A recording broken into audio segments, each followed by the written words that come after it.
KSRTC bus ಚಾಲಕನಿಗೆ ತಲೆ ಸುತ್ತು ಬಂದ ಹಿನ್ನೆಲೆಯಲ್ಲಿ ರಸ್ತೆ ಬದಿಯ ಜಮೀನಿಗೆ ಬಸ್ ನುಗ್ಗಿಸಿದ ಘಟನೆ ಬಾಗಲಕೋಟೆ ಜಿಲ್ಲೆಯ ಮುಧೋಳ ತಾಲೂಕಿನ ಶಿರೋಳ ಗ್ರಾಮದ ಸಮೀಪ ಜರುಗಿದೆ. ಆಗಸ್ಟ್ 11 ಮಧ್ಯಾಹ್ನ 12 ಗಂಟೆ ವಿಜಯಪುರದಿಂದ ಜಮಖಂಡಿ ಮಾರ್ಗವಾಗಿ ಮುಧೋಳದಿಂದ ಅಂಕೋಲಾ ಕಡೆಗೆ ಹೊರಟಿದ್ದ ಬಸ್ ಇದಾಗಿದ್ದು, ಬಸ್ ಚಾಲಕನಿಗೆ ತಲೆ ಸುತ್ತು ಬಂದ ಹಿನ್ನೆಲೆಯಲ್ಲಿ ಚಾಲಕನ ಸಮಯ ಪ್ರಜ್ಞೆಯಿಂದ ಭಾರೀ ಅನಾಹುತ ತಪ್ಪಿದೆ. ಚಾಲಕ ತನಗೆ ತಲೆ ಸುತ್ತು ಬಂದ ಹಿನ್ನೆಲೆಯಲ್ಲಿ ಜಮೀನಿಗೆ ಬಸ್ಸನ್ನು ನುಗ್ಗಿಸಿದ್ದರಿಂದ ಸಂಭವಿಸಬಹುದಾಗಿದ್ದ ದೊಡ್ಡ ಅನಾಹುತ ತಪ್ಪಿದೆ. ಬಸ್ನಲ್ಲಿ ಇದ್ದವರಿಗೆ ಯಾವುದೇ ಗಾಯಗಳು ಆಗಿಲ್ಲ ಎನ್ನುವ ಮಾಹಿತಿ ಲಭ್ಯವಾಗಿದ್ದು, ಇನ್ನು ಪ್ರಯಾಣಿಕರಿಗೆ ಬೇರೆ ಬಸ್ ವ್ಯವಸ್ಥೆ ಮಾಡಿಸಿ ಕಳುಹಿಸಿಕೊಡಲಾಗಿದೆ ಎಂದು ತಿಳಿದು ಬಂದಿದೆ.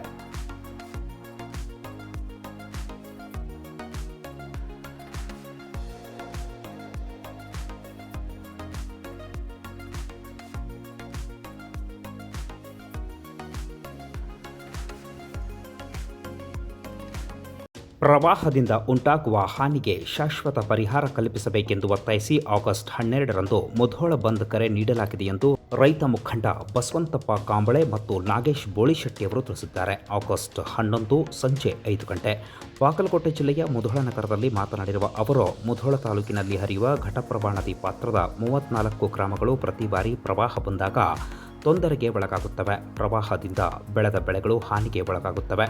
ರೈತ ಪದೇ ಪದೇ ಆರ್ಥಿಕ ಸಂಕಷ್ಟವನ್ನು ಅನುಭವಿಸುವಂತಾಗಿದೆ. ಹೀಗಾಗಿ ಘಟಪ್ರಭಾ ನದಿ ಪಾತ್ರದಲ್ಲಿ ಬರುವಂತಹ ಗ್ರಾಮಗಳ ರೈತರು ಅನುಭವಿಸುವಂತಹ ಹಾನಿಗೆ ಶಾಶ್ವತ ಮತ್ತು ಶೀಘ್ರವಾದಂತಹ ಪರಿಹಾರವನ್ನು ಸರ್ಕಾರ ಕಲ್ಪಿಸಬೇಕಾಗಿದೆ.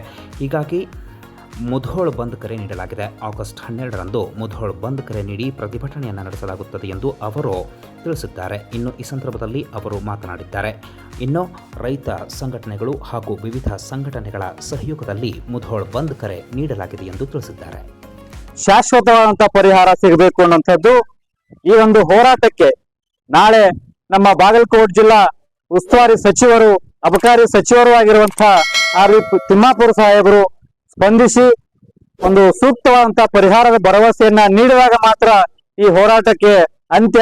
ಇಲ್ಲವೇ ಹೋದರೆ ಈ ಒಂದು ಶಾಶ್ವತ ಪರಿಹಾರ ಸಿಗುವವರೆಗೆ ಈ ಒಂದು ಹೋರಾಟ ಬೇರೆ ಬೇರೆ ರೀತಿಯಲ್ಲಿ, ವಿಭಿನ್ನ ರೀತಿಯಲ್ಲಿ ಮುಂದುವರಿತಾ ಇದೆ ಅನ್ನುವಂತ ಮಾತನ್ನ ಹೇಳ್ತಾ, ಕರ್ನಾಟಕ ರಾಜ್ಯ ರೈತ ಸಂಘ, ಕಬ್ಬು ಬೆಳೆಗಾರರ ಸಂಘ, ಉತ್ತರ ಕರ್ನಾಟಕ ಮುಳುಗಡೆ ಹಾಗೂ ನೆರೆ ಸಂತ್ರಸ್ತರ ಹಿತರಕ್ಷಣಾ ಸಮಿತಿ ಹಾಗೂ ಕನ್ನಡ ಪರ ಸಂಘಟನೆಗಳು ಮತ್ತು ನಮ್ಮ ಮುಧೋಳದ ಎಲ್ಲ ವ್ಯಾಪಾರಸ್ಥರು ನಾಳೆಯ ದಿನ ಸಂಪೂರ್ಣವಾಗಿ ಮುಂಜಾನೆಯಿಂದ ಸಾಯಂಕಾಲದವರೆಗೂ ದಿನಪೂರ್ತಿ ಬಂದ್ ಆಚರಣೆಗೆ ಒಂದು ವ್ಯವಸ್ಥಿತವಾದಂತಹ ಸಿದ್ಧತೆಯನ್ನ, ಸಹಕಾರವನ್ನು ನೀಡಲಿದ್ದಾರೆ.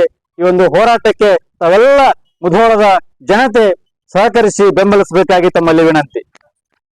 ನಾಳಿನ ದಿವಸ ಬಾಗಲಕೋಟೆ ಜಿಲ್ಲೆ ಮುಧೋಳ ತಾಲೂಕಿನಲ್ಲಿ 30 ಹಳ್ಳಿ ಮುಳುಗಡೆ ಆಗಿರ್ತಕ್ಕಂತ ವಿಷಯ ಇಟ್ಕೊಂಡು ಈ ತಾಲೂಕಿನ ಎಲ್ಲಾ ರೈತರು ಪ್ರತಿಭಟನೆಯನ್ನು ಮಾಡ್ತಾರ. ಆ ಪ್ರತಿಭಟನೆ ಒಳಗಡೆ ಇಡೀ ಮುಧೋಳ ಸಿಟಿ ಜನ ಎಲ್ಲ ನಮಗೆ ಬೆಂಬಲ ಕೊಟ್ಟಾರ. ಅದಕ್ಕೆ ಇಡೀ ಸಿಟಿ ಎಲ್ಲ ಬಂದ್ ಆಕತಿ.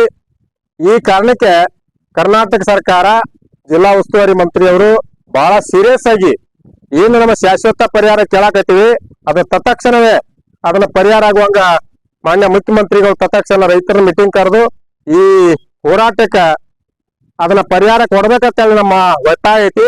ಅದಕ್ಕೆ ಲೇಟ್ ಮಾಡಿದ್ರ ಅಥವಾ ಎಲ್ಲಿ ಟೈಮ್ ಪಾಸ್ ಮಾಡಿ ನೀವು ಆ ಟೈಮ್ ಜಗ್ಗಾಡಿದ್ರ ಇಲ್ಲಿ ನಾವು ಉಳಗಾಲಿಲ್ಲ. ಯಾಕಂದ್ರೆ 35 ಸಾವಿರಾರು ಎಕರೆ ಗಂಟ್ಲೆ ನಮ್ ಬೆಳೆ ಎಲ್ಲ ನಾಶ ಆಗೈತಿ, ಬದುಕೆಲ್ಲ ಬೀದಿ ಪಾಲಾಗೈತಿ. ಅದಕ್ಕೆ ದಯವಿಟ್ಟು ಸರ್ಕಾರ ತತ್ಕ್ಷಣ ರೈತರಿಗೆ ನ್ಯಾಯ ಕೊಡ್ಬೇಕಂತೇಳಿ ನಮ್ಮ ಎಚ್ಚರಿಕೆ ಐತಿ. ಬಾಗಲಕೋಟೆ ಜಿಲ್ಲೆಯ ರಬಕವಿ ಬನಹಟ್ಟಿಯ ಸಮೀಪ ರಾಂಪುರ ನಗರದಲ್ಲಿ ವೀರಭದ್ರೇಶ್ವರ ಜಾತ್ರಾ ಮಹೋತ್ಸವದಲ್ಲಿ ಪುರವಂತರ ಕತ್ತಿ ವರಸೆ ಎಲ್ಲರ ಗಮನವನ್ನು ಸೆಳೆಯಿತು.